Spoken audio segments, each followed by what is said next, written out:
Hello, Patriots! Welcome back to Living with Liberty, your source for common sense and truth. Bringing you insight from outside the mainstream, I am your host, Ryan. Today, Living with Liberty draws the attention of big tech. I'll have voter data showing that Republicans do indeed have a messaging problem, and we'll finish up with destroying another leftist propaganda piece next on Living with Liberty.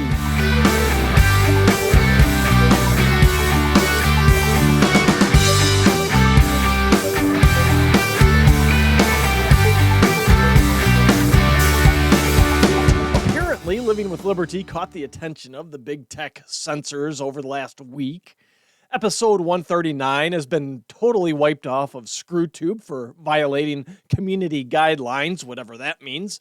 They said I gave medical misinformation, whatever. And then TikTok wiped off my clip saying that the U.S. government is the biggest purveyor of misinformation. Other clips from that episode were left up on TikTok, so that's interesting that they'd pick that one. And they decided to do that after they had obviously throttled back its distribution. Usually I'll get anywhere from 300 to 500 or so views of my clips I post out there, depending on the day. So they obviously throttled that one back before they decided to just wipe it off the internet. And honestly, too, it's not the first video I've had throttled on TikTok. They've throttled other ones that didn't get any distribution at all. So that's nothing new for those communist censors over there. Now, I appealed my decision in both cases and have not heard back from TikTok yet, but ScrewTube came back to me within a matter of hours saying that my appeal was denied. They were upholding their decision, saying it's their job to make sure that YouTube is a safe place for all. So they are the arbiters of what is safe and not safe for me or for you, the viewer or consumer of the content out there. Who the hell died and made them the king of all content and what it is or isn't and what it says or doesn't say? Who the hell put them in charge of what is safe or not safe for me? Why should they get to decide that? Now, what's my crime in both cases? Well, I was using the story about how the CDC used misinformation to make a decision on adding the poison dart to the childhood jab fest schedule. I cited the actual information confirmed through a FOIA request to the CDC. That FOIA request garnered the emails that went back and forth within the CDC that, hey, we have misinformation here in this data we're going to use to decide on adding this COVID jab to the childhood jab fest schedule.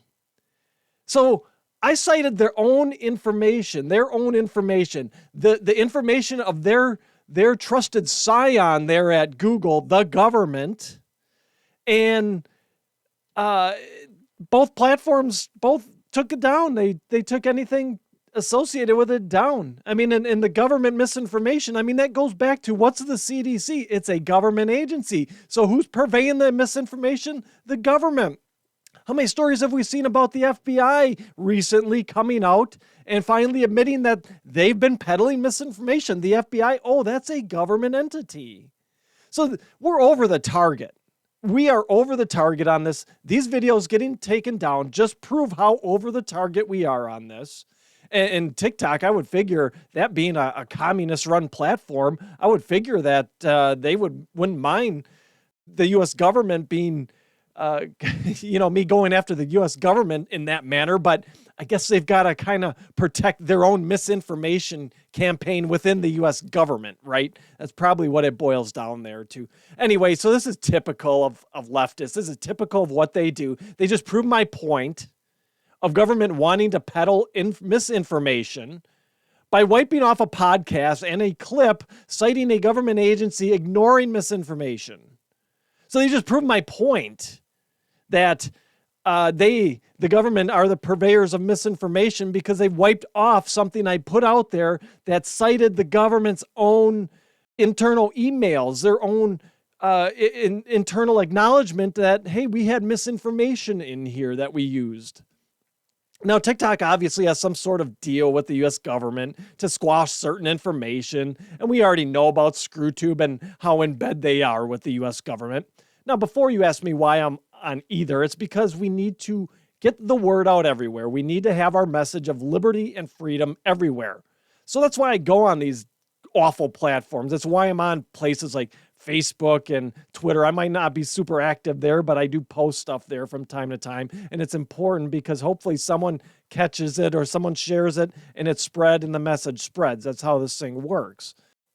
So Rumble is my home video platform. I try to funnel everyone there, no matter what platform they catch my show or the clips on. I've always got a link or something that takes them or directs them back to my Rumble channels because they're the only ones allowing the free speech. So I've got the podcast channel there. I've got the Living with Liberty show clips channel there. So I'm not beholden to big tech or China tech for everything. I've got backups. I've got that as my primary source. So the message is still out there. It's still getting out there.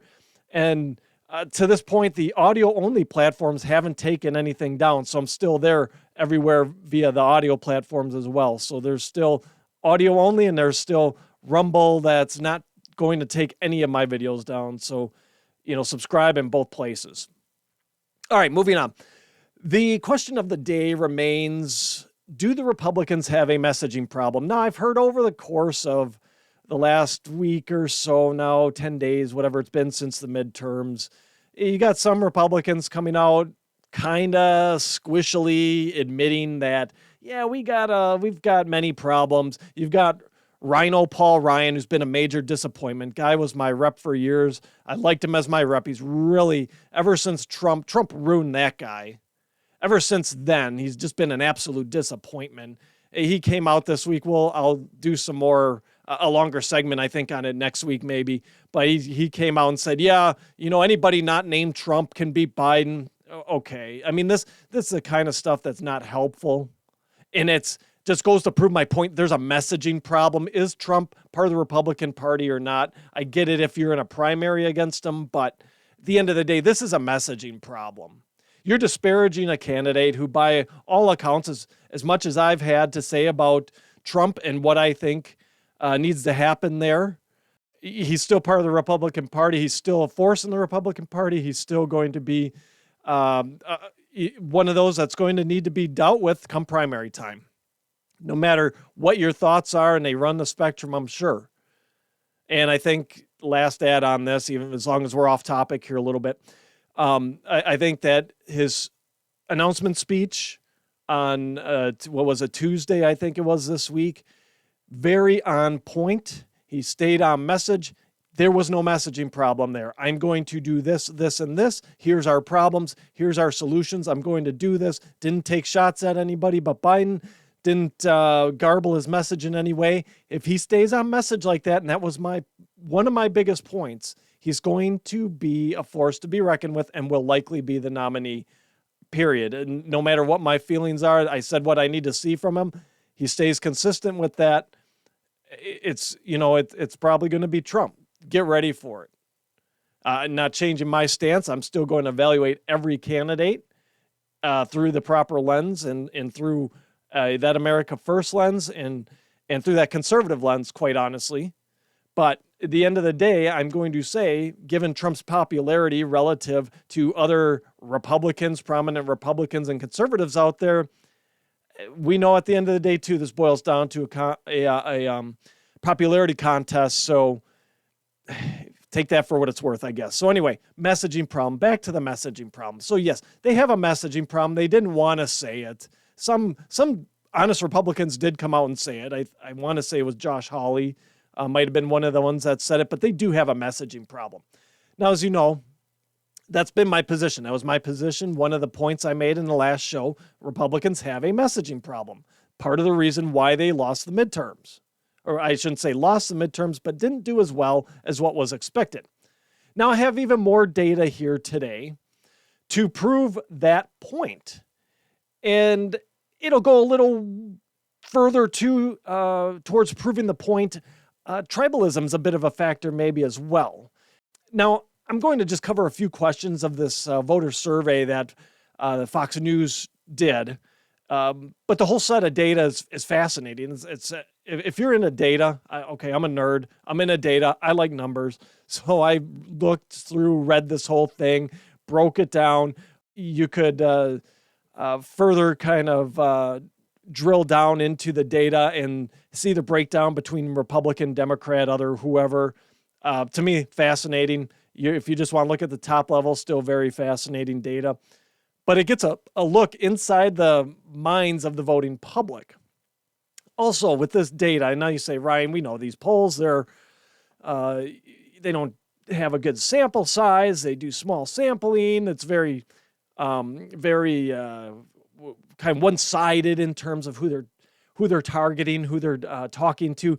These bits of data, these questions that were asked, the sample sizes on these things are anywhere from 3,000 to over 90,000 responses. So this is a huge, huge set of data with a large and broad swath of people that were surveyed. So this is a pretty, especially when you're talking about getting to over 90,000 responses, that's a pretty good representation of the population.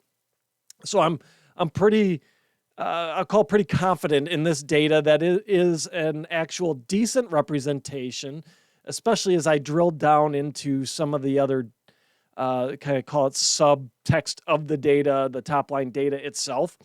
I'm pretty confident this is a really good representation of the current mindset of Americans and of the electorate. So now the first question I'll go over from this data set is this one. It says, generally speaking, do you consider yourself to be a liberal, moderate, or conservative? Now, the data here shows what I've said many times on this show, that America's a moderate to even maybe a moderately conservative country. We just are. And it's borne out in this data. So 29% of the people identified themselves as liberal, while 34% identified themselves as moderate and 35% as conservative. So you've got 69% of the country. Let me see, did I do my on-air math right here? Yes. 69% of the country that are moderate or conservative and consider themselves so. So this begs the question then as to why the Democrat Party has majorities anywhere in government. I'll say anywhere outside of heavy blue areas where we know the Democrats like to congregate like mosquitoes to one of those zapper lamps that you put outside to get rid of mosquitoes. I mean, why do they have any majorities anywhere, especially at a statewide or a federal level? So let's assume here for a second that the liberals, let's say they're Democrats. Okay, so most of the liberals, people identifying as liberal, they're Democrats. Drill down the data, it's true. Let's say that then, for argument's sake, conservatives are basically the Republicans. And then drilling into the data, let's split the moderates as they identified by their party in the poll, because it wasn't as 50-50 split in the moderates. You had 55% of the moderates say they're Democrat, and you had 40% say they're Republican. Even if we did and broke this down along those lines and did kind of split the data out like that, you'd still have a majority that theoretically would lean towards Republicans, with majorities seemingly everywhere from local up to the federal government. So to me, I look at the data, look at that, I do the splits. How are the Democrats in any power, either at a state level or a federal level? And why, honestly, why, if you're moderate Democrat, I'm assuming you probably lean a little more liberal on the social issues. But, you know, if you're looking at things from a moderate Democrat perspective, that tells me they're probably more fiscally conservative. Why would you vote in the face then of let's say the wallet is your almighty arbiter? Then I think it is for most of us. Why would you vote in your own against your own self-interest in that point if you're a moderate Democrat? I get the whole social, liberal-y issues. We got Republicans like that. Fine. I don't care, one way or the other at that point, as long as it's not overt, as long as you're not attacking children with this stupid ideology and trying to over-sexualize them at a young age, fine. I don't care about some of the other stuff. It ain't necessarily super important at the end of the day, especially when it comes to things like let's help people. Okay, that's probably a very socially liberal thing to say, and I'm all for it. The difference is probably in how Democrats go about solving that problem versus Republicans. End of the day, as an example. Anyway, so back to this idea: why do Democrats have any majorities, especially when you get out of that local type government and into those more kind of statewide type offices, whether it be governor or you get statewide elections for, like senator and especially president? Why are what is it about Republicans that, even though we lean that way as a country, moderate to kind of conservative, why don't we have this perpetual majority with conservative values and kind of leaning on the Republican side? Some of it's, I think, I'll put my plug in here. Those of you that know Doc Mather, conservative social psychologist, just came out with a fantastic article today that I think explains a lot of that reasoning, about how the neocons are actually really progressives and they should just leave the Republican Party. But that's my plug there. I think go read that article. It's great. I'll link it in my description box here for this episode. But why? Why is it? I think it boils down to messaging. Plain and simple. Like I said last episode, Republicans didn't do enough to differentiate themselves from Democrats, especially in close races where you have to. The Republican Party doesn't know how to market itself. I'll put it this way. There's a time to play by the rules that the Democrats have set, and there's a time when you have to forge your own rules, let's call it, or you have to play by different rules. You have to play by rules that the public wants to hear. When it comes to some of the idiot policies, play by the rules the Democrats set. California Republicans, why don't you go out and ballot harvest tens of thousands of ballots at the same, like the Democrats do? Go out and do it. Those are the rules set.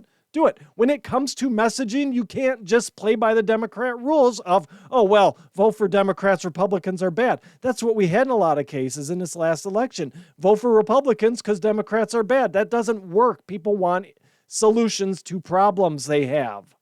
Telling me that the Democrats are bad doesn't solve those problems. It makes me much likely as a voter on the fence to just stick with what I have because as humans, we hate change.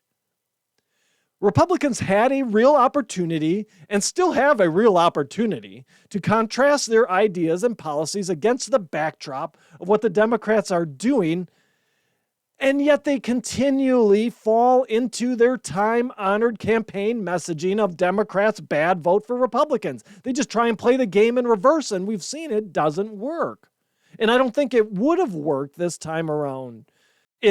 I will say in a lot of cases, would you still lost some races? Yeah, there's just some issues where at the end of the day, tribalism takes over or whatever, and people pull the handle for the Democrat. Inversely, same thing on the Republican side, right? But I think if you have an honest message, a good message, you give something tangible to people that they can then take and see and visualize how it applies to their life, they'll say, oh yeah, I see now how this sucks under the Democrats. Let's try something different. And you know what? If that something different doesn't work, I can go back the other way because, we have that choice here. But you can't just say one side's bad and that be the campaign message. Does it work to a degree? Yeah, otherwise they wouldn't keep doing it.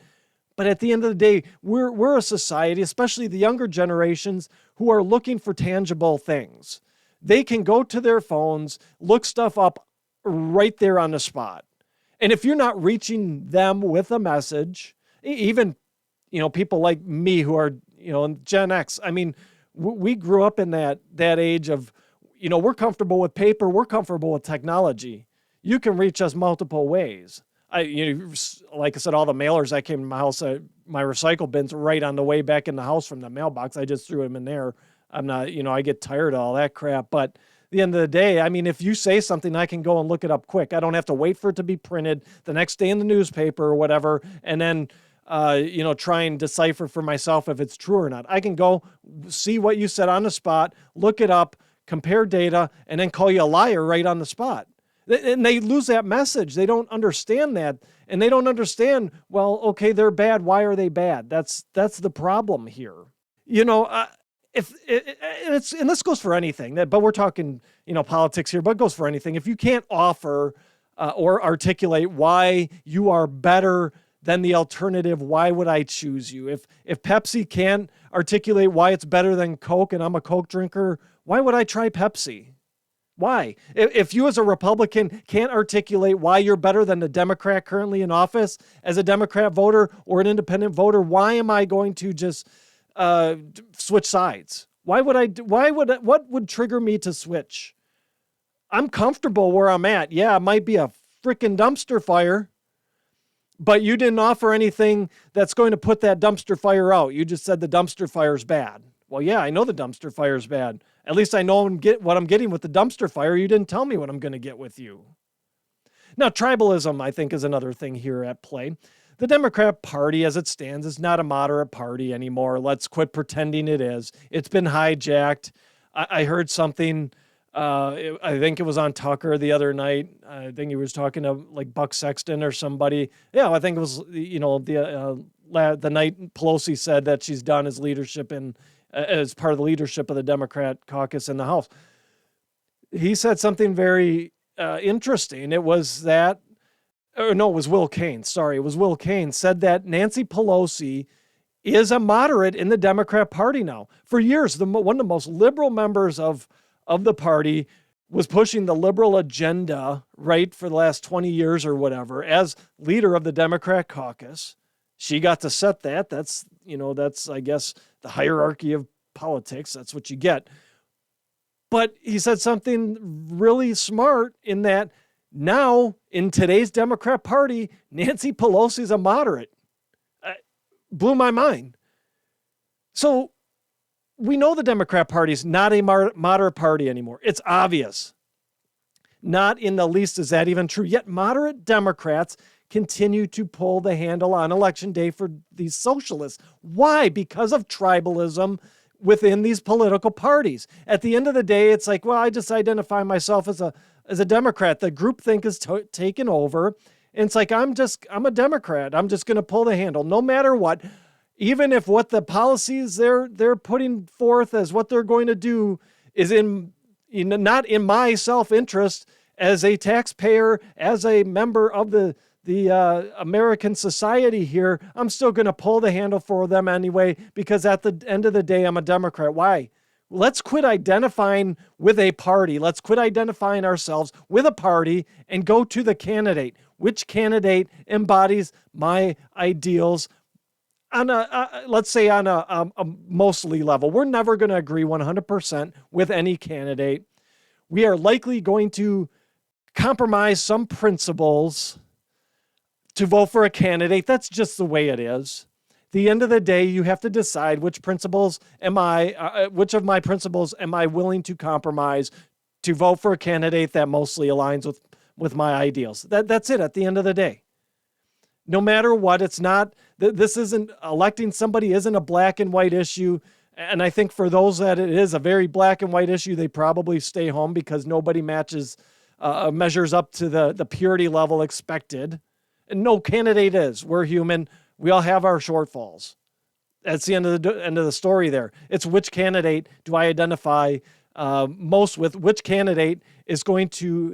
Which candidate has my self-interest in mind as they're running? So that's why I don't get it. I don't get, outside of the tribalism issue here, why moderate Democrats continue to pull the handle for the radical socialists running the party now.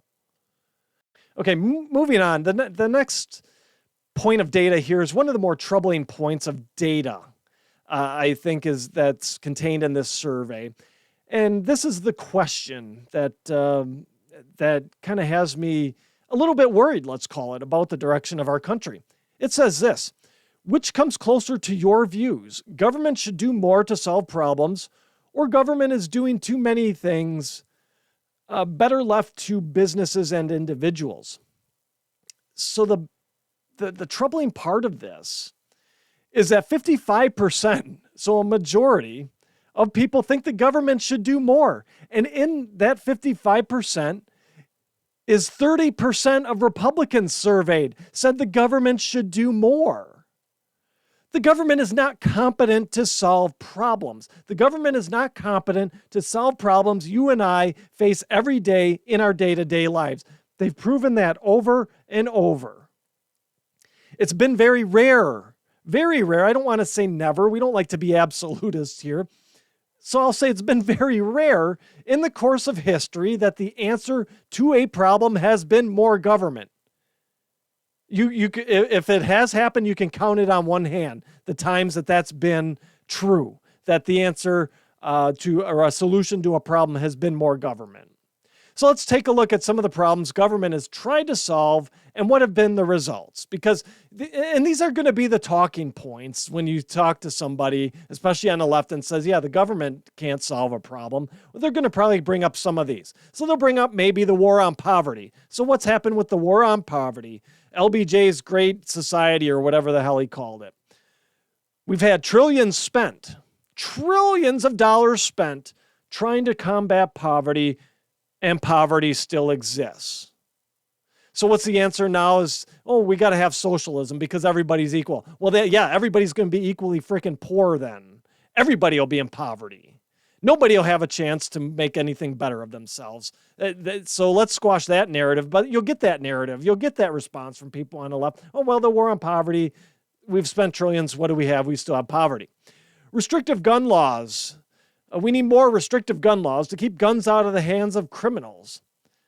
Yet shootings and murders still happen. Criminals still get their hands on guns.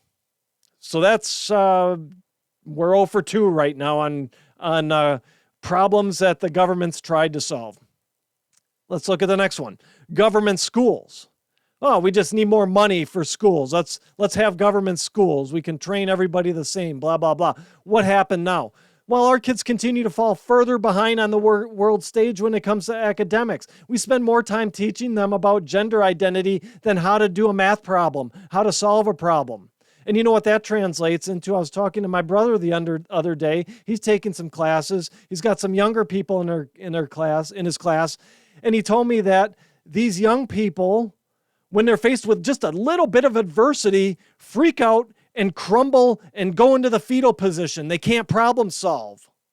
You know why? Because we spend more time affirming genders, affirming furries, putting litter boxes in the school hallways for these kids to piss in or whatever, than we do teaching them math. I'll tell you what, I don't want to be traveling on any bridges or in any buildings, any buildings that people that have learned math in the last 10 years or so design. I don't want to be in any of them. You know why? Them things are going to frickin' fall down because they don't know how to do math.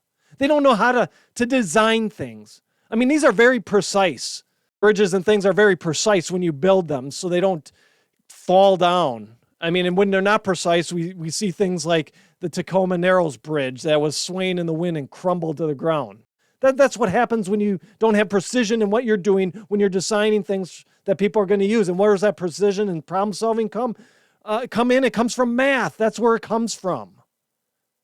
So we continue to fall further behind. Kids don't know their basic history. They don't know anything. Can't even give simple change. Can't even give me a change for $1. I mean, it's a base 100. It's easy, right? Can't even give me change for $1. I tell them how to give me change.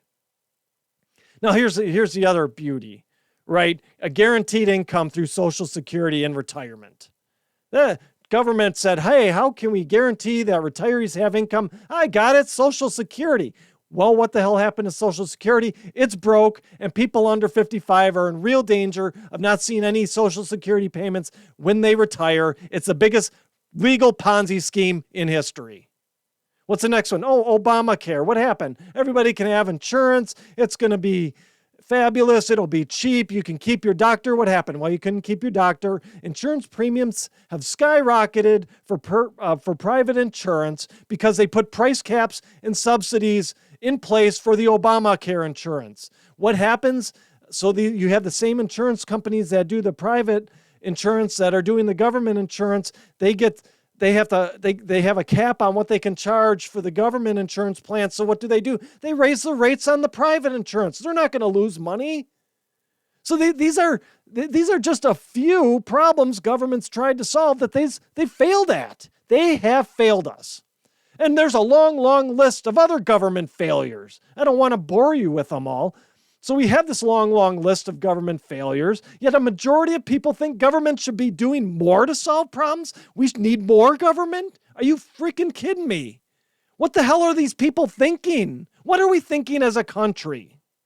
The government is not competent to solve the problems faced by everyday people. It needs to stick what it is competent in, which is a very narrow scope of life that is outlined perfectly by our Constitution. The founders knew what they were doing when they said the federal government should be limited, and truthfully, our states and local governments should be just as limited. But at least states, and you get down to local government, are at least closer to the people to know what problems are there and how to maybe solve them, because people will be more engaged at that level. The federal government, forget it. These people think they know what needs to be done, and they just end up screwing it up more. It's perfect. The Constitution outlines what the federal government in particular is competent in. Citizens and businesses and local, I'll even say local, very local governments, your community governments, can handle the rest of the problem solving. Now, what's even more puzzling is the response to this comes during a time when we have the most incompetent presidential administration in history. I'll dare say we have the most incompetent Congress and Senate in history. We have some of the dumbest people in office, and we still have a majority of people saying we need more government, even though it's been nothing but a festival of incompetence. This administration has bungled every major issue it has faced, yet people still think we need more government problem solving. Why? I don't get it. Maybe my brain's too logical here. Maybe I just see things as they are and not as I want them to be. I don't know. Maybe I need to stop living in reality. Maybe I'll have that mindset too. Oh yeah, the government can solve the problem. I'll ignore everything else. Yeah, here, government, take another problem and screw it up for me. Now, to be honest, you all know, I'm as optimistic as anyone when it comes to our country. And I think where we have we still have the ability to recover, to get back to greatness. But honestly, this response really shakes that optimism quite a bit. I mean, if we as a nation think the answer to our problems is more government involvement, then we may truly be on an irreversible path towards irrelevance as a nation. Subscriptions are one of the big ways podcasts get discovered, so if you could, please do me a favor. Whatever platform you may be listening or viewing on, please hit the subscribe button. It will give you an alert whenever a new Living with Liberty is published, and the subscriptions help us get into the recommendations so others can find the show. All right, finishing up today, I have an article here from Politico titled, How Political Violence Went Mainstream on the Right by Rachel Kleinfeld. Now, I think as you can tell by the title of this piece, it's pretty much going to be a exercise, or I should say, let me use proper English, an exercise in cognitive dissonance. Now, the level of cognitive dissonance in this piece is seemingly higher than other pieces I've done on this show. I was just dumbfounded, maybe the best word to use. I don't know. I was, speechless. I'm kind of speechless again talking about it, but I couldn't believe this. Just the level of just denial of reality in this piece it's astounding. I'll link it in a description box. If you feel like you want to be astounded by pure stupidity and partisanship and just blind to what's, reading a piece by someone that's just blind to what's actually going on in society, read it, give it a click. I know it's a Politico, article, but I mean, it'll blow your mind. So a little bit about Rachel Kleinfeld. She is a senior fellow at the Carnegie Endowment for International Peace, so whatever that is, where she supposedly advises philanthropists and governments on how democracies can address violence and polarization. So that kind of sounds nice, right? Sounds like, oh, you know what? We are a polarized society. We are very divided in this country. And we do have, I would say, an issue with political violence. So this all sounds really nice. Sounds like Rachel Kleinfeld's like doing some decent work here. Now, like I said, this whole piece is an exercise in cognitive dissonance. So apparently Kleinfeld thinks the best way to address these issues that this Carnegie Endowment, blah, blah, blah, whatever, is for getting rid of. She thinks the best way to address the issues is by writing a divisive, one-sided piece where all her sourcing comes from leftist hack sites. That's just the fact. I looked at all the links she had. Go and look up the site. Go and look up some of the people, if they're tagged, called the site owners. Look them up. A couple of them, are current thingers. They had Ukrainian flags in their bio and rainbow flags and Trump hate all over their Twitter page. So give me a break. You think this, so you're not even citing, nonpartisan data. You're going to partisan hack sites to make your point. Absolutely ridiculous. This thing's just crazy. So anyway, here's how Rachel K. started out her piece. She wrote this: in the last 5 years, political violence has skyrocketed on the right and desire is growing on the left. The public's willingness to support partisan violence in America now approaches levels recorded in Northern Ireland at the height of its troubles. Gosh. So right off the bat, coming right, both guns. Oh, she probably doesn't like guns. So what can we say? But both pillows blazing here. So this is a real interesting take. Since just about every instance of political violence that has not been labeled a peaceful protest, okay, and hasn't been debunked as not an insurrection,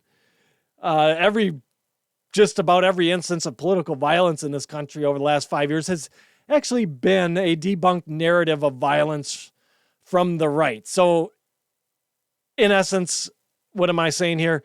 It's actually come from the left. It's the left. It's the left who likes those peaceful protests. It's the left who uses violence to get their message across. There couldn't be a more absurd statement that the desire for political violence is growing on the left. They've been the nearly sole perpetrators of political violence in the last 6+ years and longer. The burning down of the Minneapolis police station was not done by anybody on the right. It wasn't conservatives burning it down. The destruction of the federal courthouse in Portland was not done by anybody on the right. Chazistan in Seattle wasn't set up by the right. Organized marches through the streets chanting "Cops are pigs, fry them like bacon" were not coordinated by the right. It wasn't the right pulling down and destroying statues of historical figures. Who was it? It was the left, Rachel Kleinfeld. It's rare when you see someone from the right at a protest screaming in someone's face. Show me a conservative, right-leaning protest where people are screaming in someone's face. Yet, it's an all too common occurrence at protests by the left. What do? They get in people's faces and scream and yell like petulant children because they have brain malfunction. They can't articulate a position. They can just scream and yell because they're too stupid to logically think through anything. So right out of the gate, like I said, both pillows are blazing here. Kleinfeld shows what a gigantic clown she is. Now, of course, we aren't just going to stop at this opening statement. There's just too much meat on the bone to tear off here in this article. These people need to be thoroughly exposed for the frauds and grifters they are. And that's what we're going to do here. We're going to march through a few more of her ridiculous statements and debunk those too. Because if we don't spend time doing this, they get away with it, and then they continue to keep doing it. And the biggest one of the Alinsky rules is embarrassing your opposition is powerful. It's powerful to poke fun at this stuff and to embarrass people, because then maybe they'll back down. A lot of cases they do back down. They slink away, embarrassed. So now there's even more. I mean, that opening statement was ridiculous, right? But there's the beauty of this article is that there's even more ridiculous claims in it. Like this one here. Progressives who support violence are disconnected from the Democrat Party and are generally disavowed by political leaders, though Democrats could do more to speak against the high levels of property violence that ravaged small businesses during the summer of 2020. Now, I will give her this. And probably very begrudgingly, but I will give her this. Kleinfeld at least had an afterthought about speaking against the property violence, but it was exactly that because it was in parentheses. It was an afterthought. Now, she sprinkles these types of statements throughout this piece and a piece she links her own piece, actually, that's on the Carnegie Endowment website, where some of this seems to have been taken from. So she links back to that as well. But if you go and follow that link and read that, she makes these weak attempts to make it look like she's not some partisan hack. She's really trying as this afterthought. Oh, you know what? But the Democrats, they could have done something too. They could have denounced the property violence. Well, what about the people getting their ass kicked? What about the fights, Antifa? What about the physical intimidation of Antifa and BLM? Didn't say that. She just said, well, the Democrats could have denounced the property violence, but not the physical violence against conservatives, against people speaking out against Antifa and BLM. No mention of that anywhere, just the property violence. These progressives are not disconnected from the Democrat Party. They are the Democrat Party. They are the Democrat Party. Remember James Brown's stunt double, or you know what I mean, Maxine Waters, rallying her supporters to get in the face of Trump supporters and cabinet members when they were seen in public. Remember that? Remember that clip? Or how about Chuck Schumer basically threatening Supreme Court justices in his "you've released the whirlwind and we'll pay the price" speech? Remember that one? Remember that video? Oh, where are they? Oh, they're Democrats, right? They're on the left. They're progressives.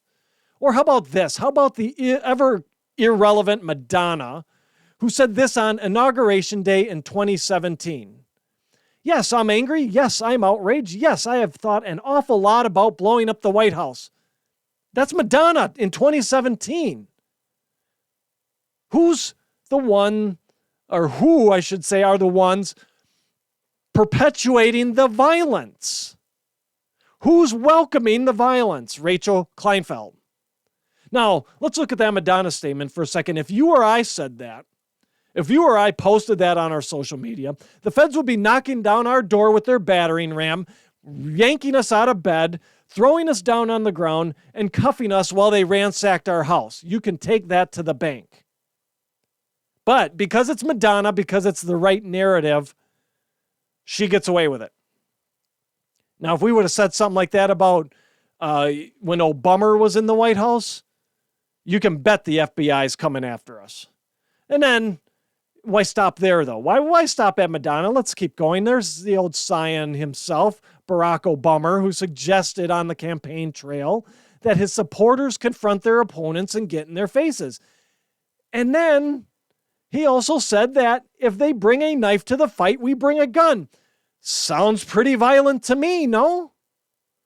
And then, of course, you top this whole crap sandwich off with, you have the deafening silence of the Democrats everywhere when it came to the destruction of our cities by way of the violent protests. No matter how peaceful they were in their eyes, they were violent protests. They were riots. Let's call it what it is. The riots. You had many of them just blowing it off, blowing these destructive riots off as people they're just blowing off steam. Just let them blow off steam. That's what the mayor of Baltimore said during the Freddie Gray incident. They're just blowing off steam. Let's let them go. They'll stop eventually. So tell me again, Rachel Kleinfeld, who exactly has worked to mainstream violence? Who exactly has been spouting off the rhetoric that some unhinged lunatics out there will and do eventually take action on? Who has it been? I don't see Ted Cruz out there saying this stuff. I don't even see Donald Trump out there saying this stuff. Let's go right to the most hated man on the left, Donald Trump. Show me where Donald Trump has said, you've released the whirlwind, you're going to pay the price. Show me where Donald Trump has said, if they bring a knife to the fight, you bring a gun. Where's Donald Trump said, if you see, Democrats out there, get in their face? Where have you seen that? I haven't seen it. And if I have, we'd call it out here because it's unacceptable. Political violence is unacceptable. So Rachel Kleinfeld, who are the ones perpetuating the political violence? It's not coming from the right. And then Kleinfeld said this in her piece. Goes like this. But on the right, support for violence is no longer a fringe position. Really now. I just listed a bunch of leftists who are out there spouting violent rhetoric. I just gave a bunch of examples where they didn't even denounce each other's violent rhetoric. They didn't denounce the violence. They didn't run from it. They didn't turn from it. But you have the stones to say it's no longer a fringe position on the right? Are you effing kidding me right now? What conservative or Republican is out there threatening liberal judges with the talk of releasing whirlwinds and paying prices? What conservative out there, as I just gave this one, if they bring a knife to the fight, bring a gun? None. Because we denounce these actions immediately, and we will call each other out for even spouting this kind of rhetoric. We will denounce it immediately. We will turn it from it immediately, and we will say political violence has no part of our political process here. Kleinfeld then goes on to cite some of her leftist buddies and how murder is up in red states, wanting you to ignore the fact that states don't really patrol the cities and don't make policy for the cities. It's the local politicians that do. So, of course, that got put in there to try and make a point that it's the right where this political violence is growing. I'm not going to spend time debunking this here. There's other stuff to get to. I could be here all day working through this stuff. So I'm not going to do it here. I think we've all seen enough of it anyway that, it's red states, but, where are the people concentrated? Where are the people concentrated that are committing these crimes? Well, it's in the big Democrat-run cities. And who's responsible for the local crime? Well, it's the local police force, a local government there. It's not the state. It's another, I probably went too far debunking that already, but that stuff's important to say, I think. So I want to finish, though, on this. It's perhaps the climax of stupidity in this piece. It truly illustrates what the left thinks their role is in society. And that is that they think they are the top of the hierarchy, and you have to listen to them, and you should listen to them, and if you don't, then you're just a bad person. And I think this statement, too, this last piece here I'm going to go over, also illustrates the massive cognitive dissonance problem they truly have on the left. Kleinfeld writes this: everyday conservatives also need to do their part. One particularly pernicious culprit in violence is jokes and memes. Jokes are actually far more likely to normalize prejudice than an overtly prejudiced argument because sharp-edged humor circumvents our brain's usual pathways for rational thinking. The internet's subculture of misogynistic, racist, and violent half-jokes against Democrats, boo-hoo, thus plays a particularly dangerous role in normalizing ideas that many people wouldn't entertain if forced to speak it in plain language. We need to request that friends and neighbors refrain from such casual harm and demand it from our leaders. I can hear the heavy sobs and tears hitting the keyboard as this was written.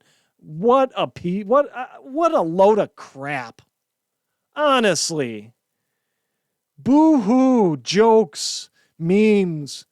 Hurt my feelings while scroll by them then, Rachel. Gosh, I can hear it now. I can just visualize her hunched over her keyboard, just sobbing and tears streaming down her face, probably shorting out her keyboard and mouse. Memes and jokes are radicalizing people, so stop it. It makes people not think clearly. Give me a frickin' break. Rational people are going to understand a joke. If you go in and hear a joke and you already have biases, it's not going to do anything to reinforce or negate that bias. Let's be honest. The only thing that's going to do that is you changing your own heart. A joke isn't going to do that. It's going to be your own personal experience. A joke's a joke. And they're not going to sway people to act or form new biases. They're just not. I'm sorry. I guess Rachel K here had both funny bones removed at an early age. So I guess that now with this statement, this is what the expectation should be, right? This is what Rachel K is saying. She says, so it's I guess, what this means is comedians that poke fun at white people should also stop then, right? I mean, they should stop. I mean, if these jokes are so harmful to our cognitive abilities, they reinforce or form new biases, then I guess we stop. So I guess that means even the jokes that people take at the expense of white people need to stop then, right? So we should burn all the tapes of Eddie Murphy and Richard Pryor and Chris Rock poking fun at white people, right? Racist jokes against Democrats. I don't see white comedians making jokes about blacks, Asians, or Hispanics. And I guess if you mean racist jokes against Democrats, does that mean that it's how the Democrats are racist? That's got to be what it means there, right? Because I don't see white comedians taking shots at other groups. So, and those other groups are the ones that Democrats feel are their destiny groups that they have a right to their vote. So that's probably what she means here, I'm guessing. Misogynistic jokes against Democrats. Oh, I know which ones those are. Those have to be the ones calling out their ridiculous ideology that we can just ignore biology and we'll just identify whatever we feel like that day. If I feel like identifying as a blade of grass, then that's what I'm going to do. If I feel like I'm, some sort of woman-like creature, then I'll just identify like that for the day. Those must be the jokes she's referring to, right? Like they're not really jokes in a sense of traditional jokes, but we're being sarcastic and poking fun at the ridiculous nature of what they're saying, which she might think's a joke. There's humor, there's truth in all humor, period. That's just the way it is. Rachel K here doesn't get that. Now, if we take at face value what she's saying, what Kleinfeld is saying, and then this is what she's calling for. She's basically saying, let's eliminate everything funny from our culture. Hell, Hollywood has pretty much already done that anyway. So it wouldn't be a stretch, per se. But we know that's not what she's calling for here because in between sobs, she managed to call out this pernicious internet subculture of jokes against Democrats specifically. She didn't say jokes against Republicans and Democrats or liberals and conservatives. She said, the internet subculture of jokes against Democrats. So we know that she isn't calling for the elimination of jokes and memes against everybody, just against Democrats, mainly because they're not witty enough or smart enough to have anything of substance to come back with and have, their own jokes. I mean, I guess, Hot Pockets aren't the most nourishing things in the world. So, so she just says, the pernicious internet subculture of jokes and memes against Democrats. What? Can you just hear how whiny she is? And if she were speaking that out loud, just, how whiny that is. My gosh. Anyway, she only thinks that the right should stop and the left can keep on keeping on. That's what she thinks. Honestly, that's what she thinks. Otherwise, she would have called out, said, no, let's stop the jokes and memes against everybody. My gosh, this woman is such a hack. And if you're not convinced of that by now, listen to this last statement because it will relieve any lingering doubt you will have about that. So Kleinfeld writes this. Democrats are not driving today's political violence. Wrong, Rachel Kleinfeld. We just went through your whole article here and pointed out that Democrats are indeed driving today's political violence. They have always been driving the political violence. And they will continue to drive the political violence because they cannot compete in the arena of good ideas. Now, before I go, don't forget to tune in live to Rucksack Radio on Tuesdays at 7 p.m. Central for Laughs and Liberty with Tom and myself. You can catch us live on Riverside FM or on Rumble, simulcast there on Rumble. You can chat in both areas, and we'd love to see you all on there, online, watching live and chatting with us in real time there. We love answering those questions or just responding to your statements on the air. It's really a fun time. So tune in 7 p.m. Central. Friends, that's my show for today. Thank you for tuning in. Please check out my website, livingwithlibertypodcast.com. There you'll find links to my past shows, my original articles, as well as other resources to help arm you with knowledge in fighting off the prevailing narratives of the day. While on my website, shop my store, Living with Liberty Outfitters. Lastly, I'd be so grateful if you shared, subscribed, and left a positive review of the show, should your listening platform allow. Subscribing helps us move up the charts and helps more people find the truth.